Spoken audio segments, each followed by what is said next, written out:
Hey everyone, a very good morning to all of you. आज के video में हम लोग कुछ मैथमेटिकल प्रूफ्स की बात करने वाले हैं in the monopoly type of market. Last video में मैंने आप लोगों को कुछ चीज़ें अज्यूम करने बोला था, जो मैंने बोला था कि इनके प्रूफ्स, मैथमेटिकल प्रूफ्स मैं आपको नेक्स्ट वीडियो में बताऊंगी। तो आज उन्हीं कर्व्स के बारे में हम बात करने वाले हैं कि उनकी शेप वैसी क्यों थी। तो पहला जो प्रूफ होगा उसमें हम देखेंगे कि एवरेज रेवेन्यू कर्व को डिमांड कर्व भी क्यों बोला जाता है, या फिर डिमांड कर्व को एवरेज रेवेन्यू कर्व भी क्यों बोला जाता है। This is our first proof. Second proof हमारा होगा कि एमआर कर्व डाउनवर्ड स्लोपिंग क्यों होता है।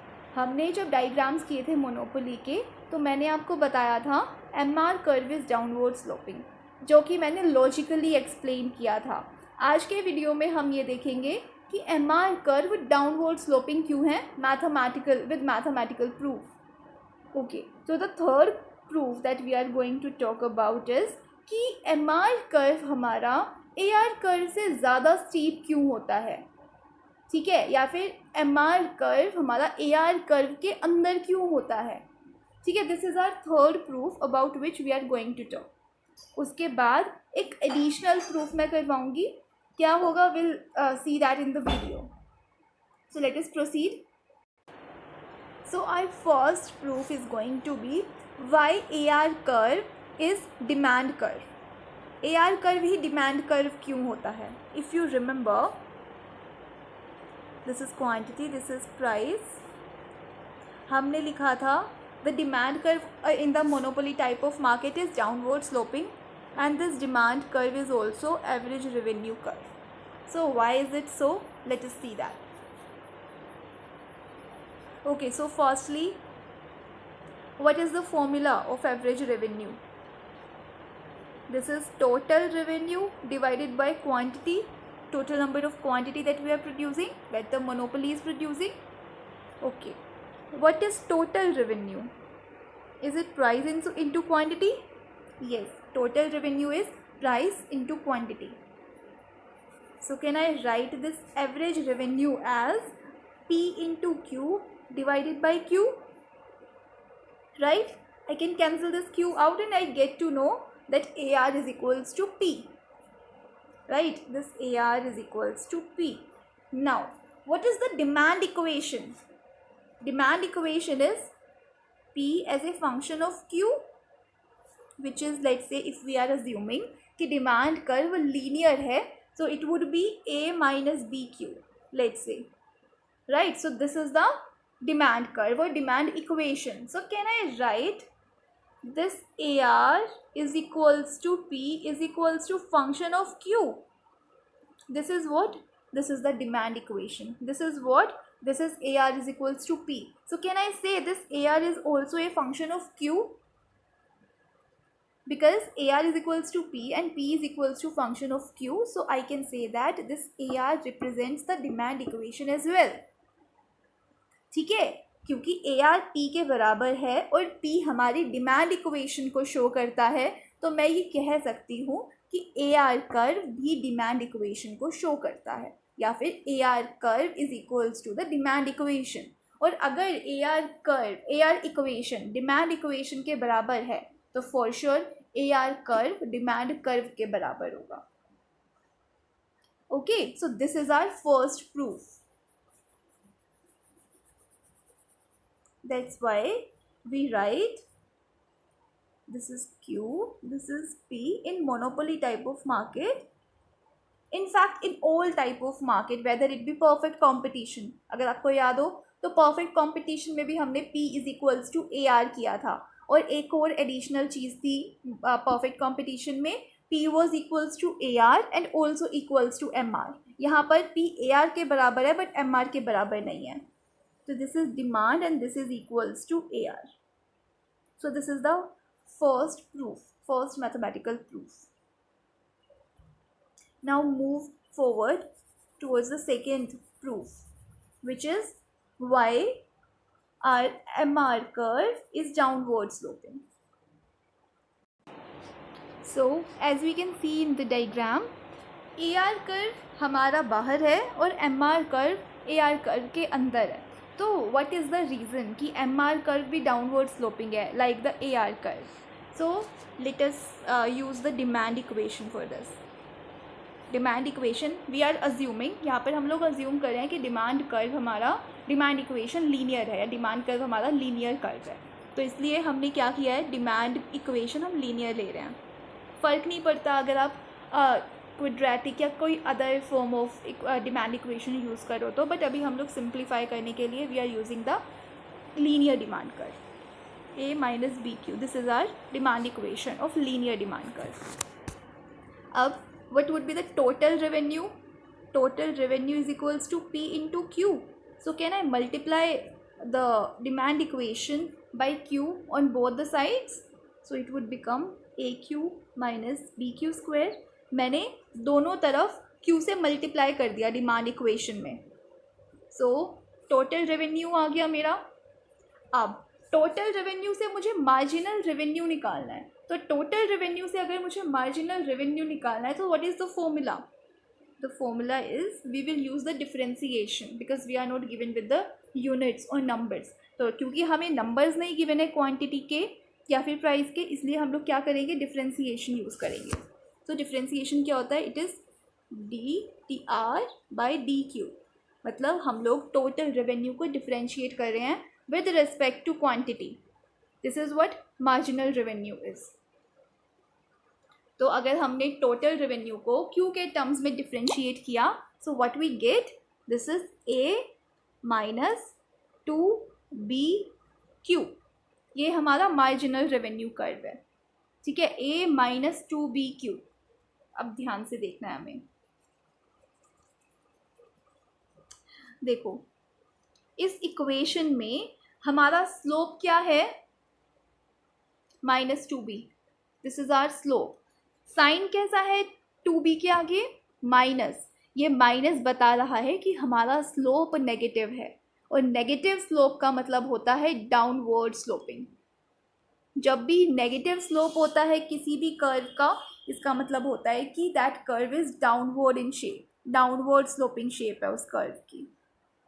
ठीक है, तो इसलिए हमारा M R curve is downward sloping. Fine. So this is the proof, this is the mathematical proof of M R curve being downward. ठीक है, इसी चीज़ के अंदर मैं एक और चीज़ ऐड ऑन करना चाहूँगी. See, this is our demand equation और AR इक्वेशन एज वेल. जैसा कि हम लोगों ने लास्ट प्रूफ में देखा कि डिमांड इक्वेशन ही हमारी AR इक्वेशन को भी रिजेंबल करती है. ये हमारी MR इक्वेशन है. दोनों को अगर हम लोग कंपेयर करें तो सब कुछ सेम है, लेकिन स्लोप का डिफरेंस है.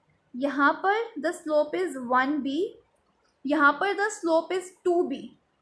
तो क्या मैं कह सकती हूँ कि एवरेज रेवेन्यू कर्व और मार्जिनल रेवेन्यू कर्व में दोनों में सिर्फ स्लोप का डिफरेंस है, और स्लोप में भी कैसा डिफरेंस है? हमारा जो MR कर्व है वो ज़्यादा स्टीप है. It is twice as steep as the AR curve.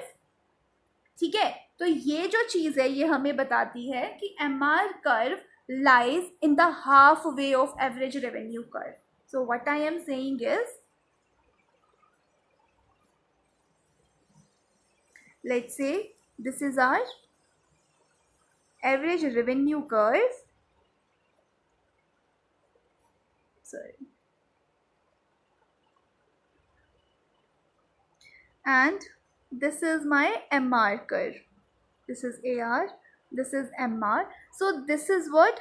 This is lies in the halfway of AR. If this is X, this is 1 by 2X and this is 1 by 2X as well. ये जो MR curve है ये AR वाले distance को बीच में से cut करता है. कब? अगर हमारा डिमांड कर्व लीनियर है. अगर लीनियर डिमांड कर्व ले रहे हैं हम तो आपका AR भी लीनियर है, आपका MR कर्व भी लीनियर है. और अगर आपके कर्व्स लीनियर हैं तो ये MR कर्व AR कर्व को, AR कर्व के डिस्टेंस को बीच में से कट करता है. This is the rule. और इसका मैथमेटिकल प्रूफ भी आप इसी से देख सकते हो. P का जो हमारा स्लोप है दैट इज़ 1 और जो MR का स्लोप है दैट इज़ 2. यानी कि MR curve is twice as steep as A R curve. M R ज़्यादा स्टीप है और स्लोप आप एग्जैक्ट कंपेयर कर सकते हो, ठीक है, क्योंकि एम आर डबल स्टीप मतलब कि ट्वाइस स्टीपर है ए आर से, इसलिए it lies in the middle of the A R distance. Okay, so this is the second proof, M R downward sloping क्यों है। Fine, now let us move to the third proof. इस proof में हम बात करेंगे कि M R curve A R curve के अंदर क्यों लाई करता है, या फिर A R curve M R curve से ज़्यादा क्यों होता है। वैसे तो हमने सेकेंड प्रूफ में इसके बारे में बात की है कि M R curve A R के अंदर लाई करता है और हमेशा हाफ वे में लाई करता है ए आर कर्व के, लेकिन फिर भी एक और प्रूफ की हेल्प से हम इस पॉइंट को एक्सप्लेन करते हैं या प्रूव करते हैं कि A R curve M R curve से ज़्यादा क्यों होता है। ठीक है, so let us start by taking the total revenue equation, which is price into quantity.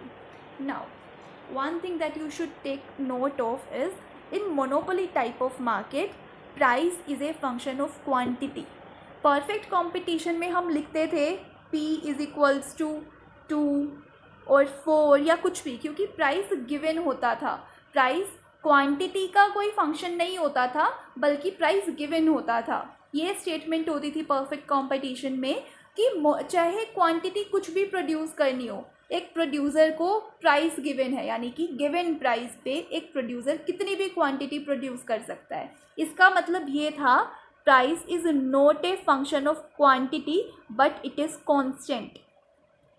ठीक है, ये मतलब होता था परफेक्ट कंपटीशन में कि प्राइस कांस्टेंट है, फर्म्स प्राइस टेकर्स हैं और वो अपनी क्वांटिटी में इंक्रीमेंट या डिक्रीमेंट करके जो प्राइसेस हैं उनमें कोई भी चेंज नहीं कर सकती। ये स्टेटमेंट होती थी हमारी परफेक्ट कंपटीशन में। मोनोपोली में ऐसा नहीं होता। मोनोपोली में एक प्रोड्यूसर अपनी क्वांटिटी में चेंज करके प्राइस को इन्फ्लुएंस कर सकता है। तो यहाँ पर जो हमारा प्राइस है, this is not fixed but this is a function of quantity, right. So इसलिए P एक कांस्टेंट नहीं है बल्कि क्वांटिटी का एक फंक्शन है। तो मैं इसको लिख देती हूँ P as a function of Q, this way. Now अगर अब मेरे को इस टोटल रेवेन्यू कर्व से मार्जिनल रेवेन्यू कर्व निकालना हो तो क्या आएगा। यहाँ पर मार्जिनल रेवेन्यू कर्व, यहाँ पर अगर मुझे डिफ्रेंशिएट करना है TR को विद रिस्पेक्ट टू क्वांटिटी, तो क्या मैं इस P को यहाँ पर कांस्टेंट की तरह ट्रीट करूँगी? नहीं, यहाँ पर मेरा अब जो प्राइस है ये क्वांटिटी के फंक्शन के रूप में डिफ्रेंशिएट किया जाएगा, ना कि कांस्टेंट के टर्म्स में। ठीक है, तो अब मैं यहाँ पर यूज़ करूँगी chain rule. Total revenue curve को डिफ्रेंशिएट करने के लिए with respect to quantity I will use the chain rule. Why? Because we have two variables here, price which is a function of quantity and quantity itself. So what would be my marginal revenue curve?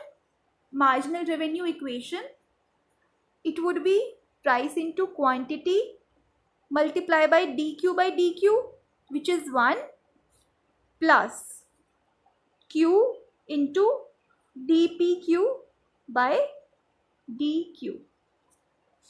ठीक है, तो सबसे पहले मैंने क्या किया, price को constant मान के क्वांटिटी को डिफरेंशिएट किया क्वांटिटी के टर्म्स में, उसके बाद प्लस क्वांटिटी को कांस्टेंट माना और उस फिर प्राइस को डिफरेंशिएट किया क्वांटिटी के टर्म्स में। तो मेरा एम आर कर्व आता है it is P Q into D Q by D Q, which is what, which is 1।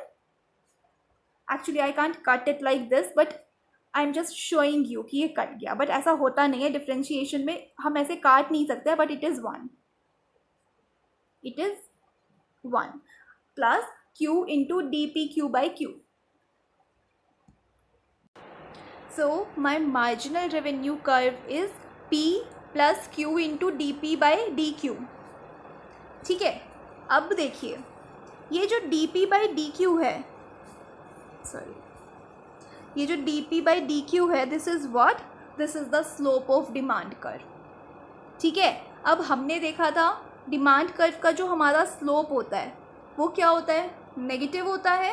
So can I right it like this,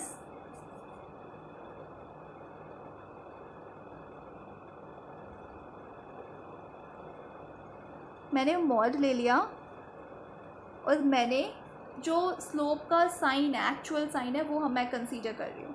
तो क्या मैं अब इसे लिख सकती हूँ P minus Q into dP/dQ? Yes, I can write it like this. ठीक है, तो अब मेरा MR कर्व कुछ ऐसा है।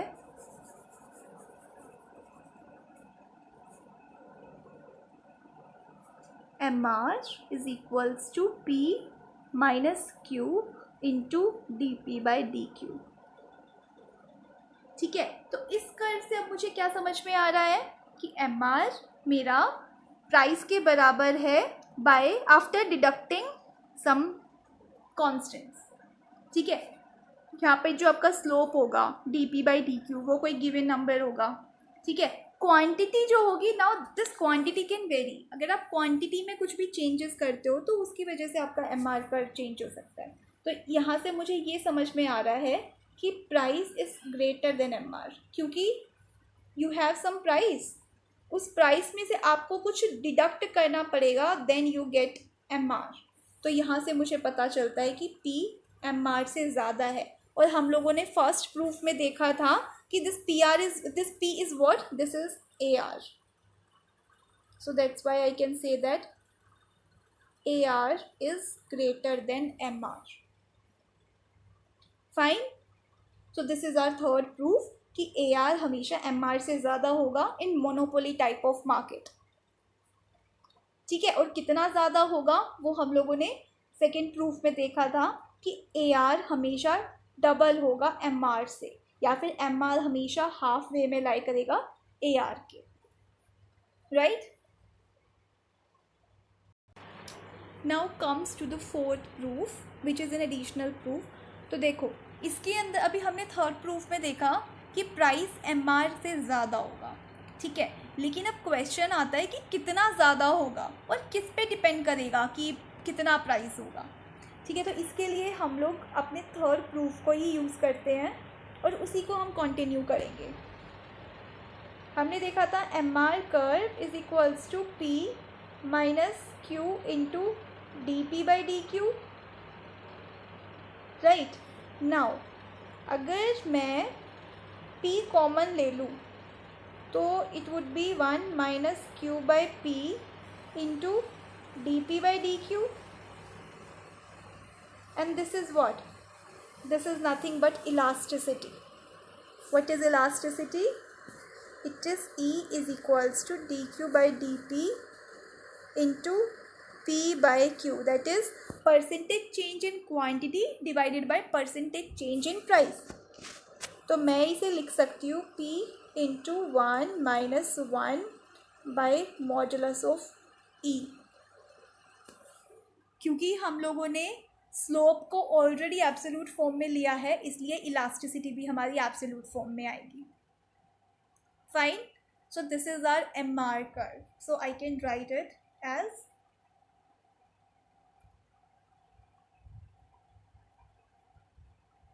MR is equals to P into 1 minus 1 upon elasticity.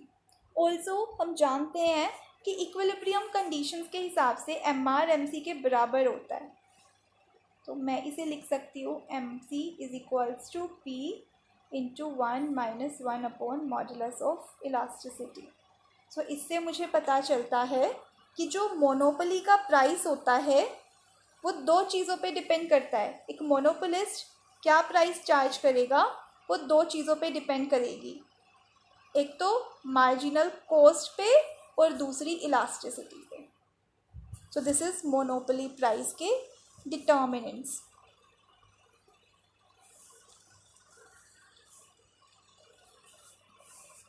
So this is all for today.